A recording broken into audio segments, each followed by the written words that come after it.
আচমকা একটা ছুরি বের করে আঙুল বসিয়ে দিল সে অপর লোকটার বুকে। পিস করে একটা শব্দ হলো, আটকে উঠল। খুন! দ্রুত লুকানোর জায়গা খুঁজলো, গিয়ে যা দেখলো তা এক কথাই অবিশ্বাস্য ব্যাপার। কবরটা খোঁড়া, চারিদিকে মাটি ছড়িয়ে আছে, একটা রক্ত মাখা ইট পড়ে আছে সেখানে।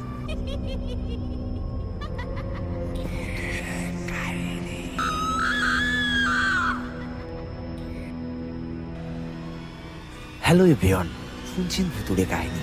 ভুতুড়ে কাহিনীর নতুন একটি ঘটনায় আপনাদেরকে স্বাগতম জানাচ্ছি। আমি সঞ্জয়। আজও আপনাদের জন্য নতুন একটি ঘটনা। তো চলুন শুরু করা যাক আমাদের আজকের ঘটনা।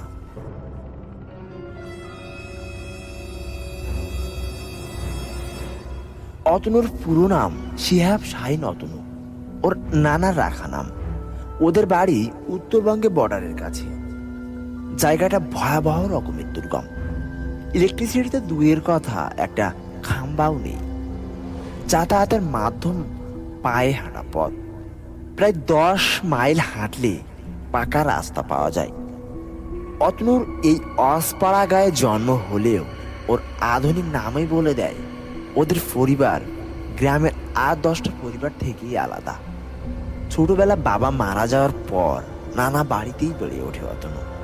ওর নানারা ওপারের লোক, যুদ্ধের পর এপারে চলে আসে। পরিবারের নামটাই যা ছিল, এছাড়া একেবারে নিঃস্ব হয়ে এপারেই আসতে হয়। ওই আবছা ভাবে জানে যে নানারা নাকি শুদ্ধ ব্রাহ্মণ ছিলেন, পরে ধর্মান্তরিত হয়েছিলেন। ওর পরিবারে 3টা আজব ঘটনা ঘটেছে। ওর বড় মামা, মেজো খালু আর মেজো নানা 3জনই খুন হন। বর্ডার এলাকায় এসব স্বাভাবিক ঘটনা, তাই কোনো থানা পুলিশ হয়নি। লাশ পাওয়ার 2 থেকে 4 দিন চোখের পানি ফেলে আবার কাজে মন দিয়েছে সবাই। এইসব ঘটনা ঘটে তখন ওর বয়স 11। আজ থেকে 17 বছর আগের কথা। তারপরও বড় হয়ে যখন ঢাকায় থাকে, 3 দিন হলো গ্রামে এসেছে। শেষ যেটুকু ভিটামাটি ছিল তা বেঁচে দিতি। শনিবার রাত। গ্রামে এখন এক ছোট মামা ছাড়া আর কেউই থাকে না। 20 রুমের একটা টিন শেড দোতলা বাড়ি পুরো ফাঁকা পড়ে থাকে। ও উপরের ঘরটা নিল। রাতে বেশ চাঁদ দেখতে দেখতে ঘুমানো যাবে। গ্রামে কতদিন রাত কাটানো হয় না। রাত 3টায় একটু টয়লেট পেল ওর। এখানের একটা সমস্যা হচ্ছে, টয়লেট করতে নিচে নামতে হয়। কি আর করা, নেমে টয়লেটটা সারলো। কলপাড়ে এসে হাত ধুতে যাবে, তখন দেখলো 2জন লোক বসে আছে নিচতলার বারান্দায়। কিছু নিয়ে তর্ক বিতর্ক হচ্ছে ওদের মাঝে। দেখে বোঝা গেল, খেয়াল করলো টর্চ আনতে ভুলে গেছে ও। কিন্তু এত রাতে এখানে বসে কারা ঝগড়া করছে? ভালো মতো তাকালো সে, দেখলো একটা লোক উঠে দাঁড়িয়েছে। তীব্র রেগে আসে সে। আচমকা একটা ছুরি বের করে আঙুল বসিয়ে দিল সে অপর লোকটার বুকে। পিস করে একটা শব্দ হলো, আটকে উঠল। খুন! দ্রুত লুকানোর জায়গা খুঁজলো, কিন্তু পেল না।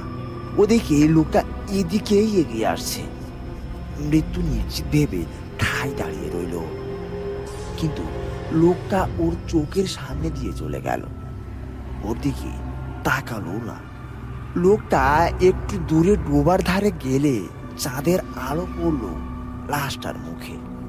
চাঁদের আলোয় চিনতে কোনো সমস্যা হলো না। লাশটা আর কারো না, তার বড় মামা।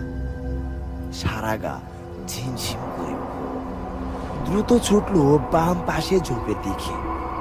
ওখানে বড় মামার কবর আছে। গিয়ে যা দেখলো তা এক কথাই অবিশ্বাস্য ব্যাপার।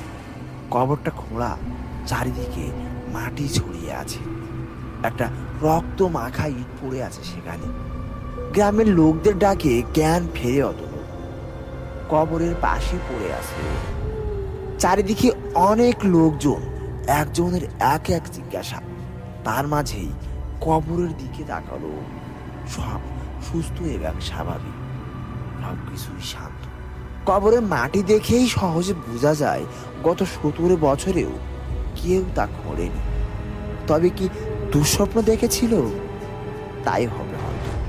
ধীরে ধীরে লোকের কাঁধে ভর দিয়ে উঠে দাঁড়ালো। তখনই চোখে আটকালো একটা ইটের দিকে। গোল এক পাশে রক্ত মাখা, মুখটা ছাদ করে উঠল। ঠিক তখনই একটু গড়িয়ে পাশের ডোবায় পড়ে গেল সেটা। এই ঘটনার 2 ঘন্টা পরে বাসে করে ঢাকায় চলে আসে ও। কাউকে কিছুই জানায়নি, সবকিছু একটা দুঃস্বপ্ন বলে ভেবে নেয়। 2 দিন পর বাসায় কেউ নেই, একা ড্রয়িং রুমে বসে টিভি দেখছিল। এমন সময় কারেন্ট চলে যায়। মোম জ্বালাতে রান্নাঘরে যায়, আইপিএসটাও নষ্ট। ফিরে এসে দেখে ড্রয়িং রুম ভর্তি 6-7 জন লোক, সবার মুখে লাল কাপড় বাঁধা। একটা লোককে বেঁধে রেখেছে তারা। মোমের আলোয় চিনতে কষ্ট হলো না যে ওটা তার মেজ খালু। হঠাৎ লোকগুলো ঝাঁপিয়ে পড়ে তার খালুর উপরে। মুহূর্তেই টুকরো টুকরো করে ফেলে ছুরি দিয়ে। শুধু ধর আর মাথাটা রেখে বাকি হাত পা আলাদা হয়ে যায়। 1 ফোঁটা রক্ত ছিটিয়ে এসে লাগে ওর শার্টে। ওখানেই জ্ঞান হারায় ও। জ্ঞান ফেরে পরদিন হাসপাতালে।